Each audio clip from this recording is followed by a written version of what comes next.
नमस्कार. नमस्कार. आपलं स्वागत आहे आयकॉन स्टील प्रस्तुत बिल्ड आयकॉन या उपक्रमामध्ये. आज आम्ही आलोत विटा सांगली इथं आणि माझ्यासोबत आहेत young engineer Shridhar Jagtap sir, हां, हां. जे मागच्या काही वर्षांपासून या फील्डमध्ये अतिशय उत्तमरित्या काम करत आहेत. स्पेशली रेसिडेन्शियल बंगलो ही त्यांची स्पेशालिटी आहे आणि त्याच्यावरच त्यांनी खूप काम केलंय. आणि नुकतेच त्यांनी बिल्डर डेव्हलपर या क्षेत्रात सुद्धा पदार्पण केलेलं आहे. जे मध्यमवर्गीयांचं एक स्वप्न असतं घराचं, जे जमिनीवरचं घर बांधू शकत नाही, तर त्यांच्यासाठी ही सुवर्णसंधी ते घेऊन आलेले आहेत. तर त्याही माध्यमातून ते या घरांची निर्मिती करतात. या आजवरच्या त्यांच्या प्रवासाबद्दल, अनुभवाबद्दल आपण बिल्ड आयकॉन या प्लॅटफॉर्मवर त्यांच्याशी बोलणार आहोत. आपण गप्पांना इथून सुरुवात करूया. ते म्हणजे तुमच्या शैक्षणिक प्रवासापासून. म्हणजे तुमची शाळा कुठली होती, कॉलेज कुठलं होतं आणि या फील्डमध्ये येण्यामागची प्रेरणा कुणाची होती?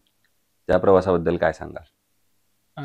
शिक्षण 10वी पर्यंत आमच्या गावी वडे रायबाग येथे शिक्षण झालं. पूर्ण शिक्षण असेल की पूर्ण मराठी माध्यमातूनच शिक्षण केलंय. हं. त्यानंतर 11वी-12वी आम्ही SGM मध्ये आणि डिप्लोमा पोलीसमध्ये आणि त्यानंतर जे राहिलेलं शिक्षण होतं, जे आपण डिग्रीमध्ये, ते आम्ही आदर्श कॉलेज विटा येथून केलंय. ह्याचं कारण पण असं होतं की म्हणजे पहिल्यापासूनच डोक्यात होतं की हं, काही जरी झालं तर आपल्याला स्वतःच एक फर्म सुरू करायचा आहे. हं, हं. त्यामुळं आपण इथून शिक्षण घेऊन स्वतः स्टडी करून आपण ते चालू केलं. जसा हा एक प्रवास होता, तसा हं. पुढचा एक प्रवास असतो, ते म्हणजे स्वतः पहिली पूर्ण केलेली साईट किंवा मिळालेली साईट हं, असं हं. म्हणू आपण पहिल्यांदा. हं. कारण तो एक स्ट्रगल असतो इंजिनिअरच्या आयुष्यात, की बरोबर. पहिली साईट कोण देणार? बरोबर. तर तशी तुम्ही स्वतः पहिली साईट मिळाली तुम्हाला, ती कुठली मिळाली, कशी मिळाली, कुणाच्या रेफरन्सनं मिळाली आणि कशी पूर्ण केली? तेव्हा काय आव्हानं आली? पहिली साईट तशी काय झाली, पहिली साईट आम्ही ज्यावेळी मी सुरुवात करायला गेलो, त्यावेळी आपण जर फ्रेशर असो तर कोणी आपल्याला काही म्हणजे कोणी आपला विश्वास ठेवू शकत नाही. बरोबर. मग एकतर सुरुवातीला आपल्याला कुणाच्या तर अंडर सुरू करायला लागेल किंवा पार्टनरशिपमध्ये सुरू करायला लागेल, हाच आमच्या डोक्यात होते. पहिली साईट मी आणि एक मित्र असं आम्ही मिळून एक सावळज या भागामध्ये साईट सुरू केली होती. हं. ती सुरू केल्यानंतर योगायोगाने आमच्याच गावी वडरायबाग येथे संतोष शिंदे या साहेबांची आम्हाला साईट मिळाली. हं. त्या साईटमुळं असं झालंय, की आज जी काही मी आहे, ती फक्त त्या संतोष शिंदे दादा यामुळेच आहे. त्यांनी वाह! एक माझ्यावर विश्वास ठेवला. तुला जसं सांगता येईल, तुला जे बुद्धीला सुचेल तसं कर. तुझं काम आहे म्हणून कर, असं त्यांनी सांगून आपल्याला एक संधी दिली. हां. पण काय त्या प्रोजेक्टची एवढी खासियत होती, की लोकांनाही तो आवडला, तुमचं काम आवडलं?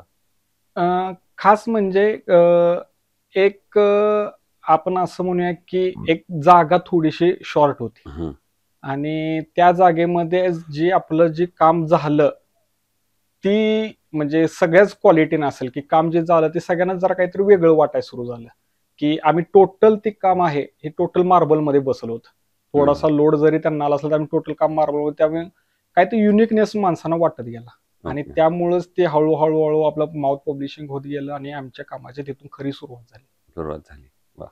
मग येऊया या क्षेत्रातल्या काही प्रश्नांकडं. त्यातला पहिला हं, प्रश्न आहे म्हणजे या क्षेत्रामध्ये अकुशल कामगार किंवा हं, अनस्किल्ड लेबरचं पर्सेंटेज फार मोठं आहे हं, हं. आणि अशा लोकांबरोबर काम करणं बऱ्याचदा धोकादायक सुद्धा ठरू बरोबर, शकतं. बरोबर. तर तुम्ही कशी ती परिस्थिती हाताळता साधारणपणे आणि तुमचा काय अनुभव? अ, लेबर लेबर प्रॉब्लेम भरपूर आहे. हं, एकतर अनस्किल्ड हा एक पॉइंट आहे आणि दुसरा पॉइंट आहे, की कामगारांची संख्या कमी. हा हं, दुसरा एक ह्या फील्डमध्ये आता प्रॉब्लेम तयार व्हायला लागलाय.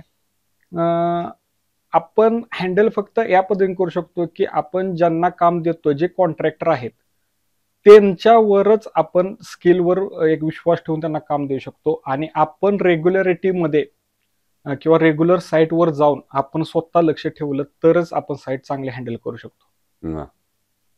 दुसरं असं आहे की तुम्ही आता रेसिडेन्शियल बंगलोजवर हं, काम करता, तेव्हा हं, बऱ्याचदा तुम्ही कस्टमरकडनं एक वाक्य ऐकत असाल, हं. ते म्हणजे की आमचं बजेट थोडं कमी आहे बरोबर. आणि हो. आता एवढ्याच बजेटमध्ये बसवून द्या. तर अशा वेळेला बजेट आणि दर्जा हं. या दोन्हीचा समतोल मग तुम्ही कसा साधता? म्हणजे असं होऊन जातंय, की आपण असं म्हणूया, की जर कामाची जेव्हा आपण सुरुवात करतोय, त्यावेळी शेवट जाईपर्यंत माणसांचं बजेटला थोडा प्रॉब्लेम येऊन जातोय. कारण समजा आपण काम जर 1000 स्क्वेअर फीटच्या दरम्यान जर ठरलं असेल, तर ते काम 1000 वरून 1100 जातंय, 1200 जातंय. जे वरचे 100-200 स्क्वेअर फीट जे वाढतंय आपल्याकडून काम, तेच त्यांच्यावर लोड येतो. मग आम्ही सध्या काय जे चालू केलंय, की आपण ह्या 4-5 वर्ष फील्डमध्ये असल्यामुळं, की पहिल्यापासूनच त्यांना की कंटिन्यू सांगत राहणे, की आपल्याला थोडं-थोडं एवढं पैशाचं प्रॉब्लेम येत राहणार आहे, काय येत राहणार किंवा जेवढं माझ्या परीने शक्य असेल, तर मी 1-2 महिन्याची मुदत देऊन, सवलत देऊन, तेवढं आम्ही फ्रेंडली आमचं आता कंटिन्यू नातं ठेवत आलोय. वाह!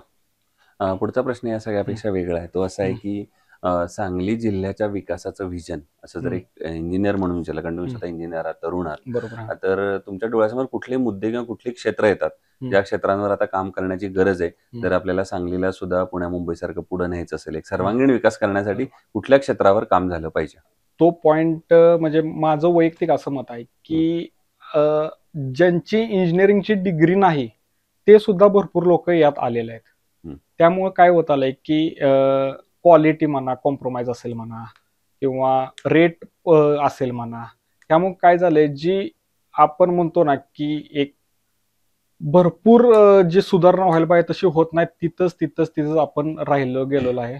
त्यासाठी काय केलं पाहिजे, आता गव्हर्नमेंटमध्ये एक लायसन एक पद्धत असते की गव्हर्नमेंट ऑथराइज्ड लायसन असेल तरच गव्हर्नमेंट काम करू शकतोय. तसं प्रायव्हेटमध्ये बी काहीतरी असावं की जी फक्त स्किल्ड लोक आहेत तीच त्या क्षेत्रात काम चांगल्या पद्धतीने करावं. नाहीतर काय म्हणतोय की आपण हा कामाचा दर्जा कायम हा ढासळतच राहणार आहे. आणि जी नवीन मुलं आहेत त्यांनी ह्या एका लाईन मध्ये न राहता प्रत्येक साईटवर काय मला वेगळं देता येईल, काय युनिक करता येईल, ह्या सगळ्या गोष्टीचा त्यांनी विचार केला पाहिजे. बरोबर. फार महत्वाची गोष्ट तुम्ही त्या निमित्तानं सांगितली.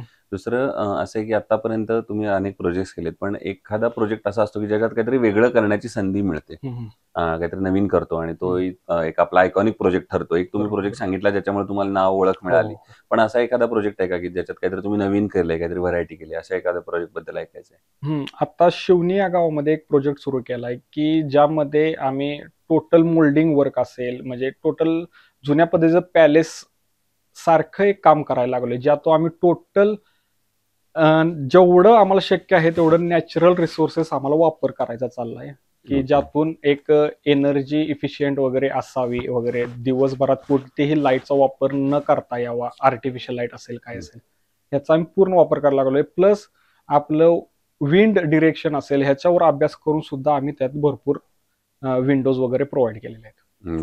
हा एक वेगळा एक प्रयोग ठरेल तुमचा. आणि जसा पहिला एक प्रोजेक्ट ठरला ज्याच्यातनं तुम्हाला एक नाव मिळालं, ओळख मिळाली, तसाच माझ्या मते हा दुसरा प्रोजेक्ट पण ठरावा. दुसरं, कन्स्ट्रक्शन मध्ये जेव्हा स्टील निवडायची वेळ येते तेव्हा तुम्ही काय पॅरामीटर्स बघता, काय गुणवैशिष्ट्य बघता आणि ठरवता की हे स्टील आपण वापरलं पाहिजे? एक तर असेल की आपण डक्टॅलिटी एक चेक करतो, की आपण डक्टॅलिटी बघणार, त्याची जी टेन्साईल स्ट्रेंथ असेल ते एक आपण चेक करतोय, की 500 असेल, 550 असेल, जी काय असेल त्या स्टीलचं आपण स्टील परचेस केला पाहिजे. प्लस जी स्टील डिझाईन रिलेटेड ज्या गोष्टी आहेत त्यावर काटेकोरपणे पालन केलं पाहिजे. दुसरं, आयकॉन स्टील तुम्ही आजवर कुठल्या प्रोजेक्ट मध्ये वापरलंय का? पहिल्यापासून आयकॉनच आहे. वा, तर मग तुमचा अनुभव कसा आहे आयकॉनचं प्रोडक्ट आणि सर्व्हिस बद्दल? म्हणजे एक TMT बार तर आहे हा. दुसरा मुद्दा की जी आपण म्हणतो ना की गंज रोधक, म्हणजे जेवढ्यात लवकर गंज त्याच्यावर पकडला पाहिजे, म्हणजे जातो पाहिजे म्हणण्यापेक्षा जेवढ्या लवकर पकडला त्याच्यापेक्षा जरा थोडासा एक डिले होतोय म्हणा, जे आपल्यासाठी चांगला आहे. प्लस असं म्हणूया की म्हणजे आता एक उदाहरण द्यायचं झालं तर काय आहे की लाईट वेट मध्ये हे मटेरियल येते. जी लोकल ब्रँडचं मटेरियल जर 6 mm चा बार आपण 3-3.5 kg ला जातोय, तोच आयकॉनचा बार माझ्या मते 2.7 2.8 kg पर्यंत बसतोय. आम्हाला कॉस्ट रिडक्शनला बी तो एक महत्वाचा बेनिफिट होऊन जातोय. बरोबर. आणि आता अगदी शेवटचा प्रश्न ते म्हणजे तुमच्यासारखे जे तरुण इंजिनियर या फील्डमध्ये येतात, मग अशी तुम्ही त्यांच्यासाठी एक सल्ला सांगितला, पण तरी सुद्धा मला एक सल्ला हवाय की या क्षेत्रात येण्यापूर्वी काय तुम्ही त्यांना एक सिनियर म्हणून, मित्र म्हणून काय सल्ला द्याल? म्हणजे माझं वैयक्तिक असं मत आहे की जी क्लायंट आपले घर बांधतात, प्रोजेक्ट करतात, ही एक प्रकारे त्यांच्या पूर्ण लाईफची त्यांनी एक प्रकारे अमाऊंट तिथे लावलेली असते. जी काय असेल ती प्रामाणिकपणे करूया, बोलून चालून करूया, कुठेही फ्रॉड न करता अतिशय एक नंबर दर्जाचं काम करूया. फार महत्वाचं आहे. हे होते इंजिनियर श्रीधर जगताप आणि त्यांनी आपल्या आजवरच्या प्रवासाबद्दल सांगितलं. पण माझ्या मते शेवटचा जो सल्ला त्यांनी सांगितला तो फार महत्वाचा होता, की वाद होण्याच्या आधी संवाद झाला पाहिजे. आणि त्या कस्टमर बरोबर जर तुमचा चांगला संवाद असेल, तुम्ही त्याच्या सगळ्या रिक्वायरमेंट जाणून घेतल्या आणि प्रामाणिकपणे जर तुमची काही चूक झाली तर ती कबूल केली, तर माझ्या मते येणारे भविष्यातले संघर्षाचे प्रसंग आपण टाळू शकतो.